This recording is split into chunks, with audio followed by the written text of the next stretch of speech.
सलामकुम भाई, मैं बेवा वा, मेरे यतीम बच्चे ने, मैं आप बीमार हाँ, गुर्दे नूं छवावां लवाइयां ने। तो मेरा ना बड़ा औखा निज़ाम चलदा है। मेरे निक्के निक्के बच्चे ने, वो पढ़ना चाहुंदे ने, मेथों पढ़ाए नहीं जांदे ते रोटी भी नहीं पूरी होंदी, ते मैं की करां। मेरे गुर्दे खराब ने, मैं दवाई खानी आ, मेरे को लोकां दे घरां च काम नहीं हुंदा।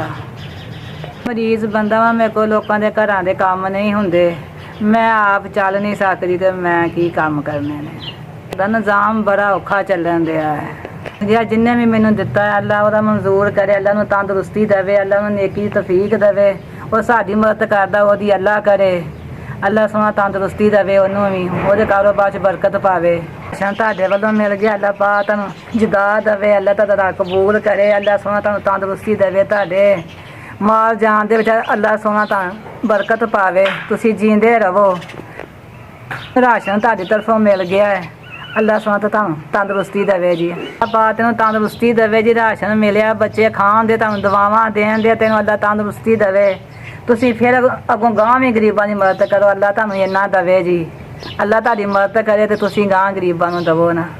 राशन मैनूं मिल गया, SVS वालियां ने राशन पहुँचाया, अल्लाह पाक उन्हां नूं तंदुरुस्ती देवे, अल्लाह उन्हां नूं कबूल करे, वो भी जींदे रहन, जिहड़े लोकां गरीबां दी आके घर आके मदद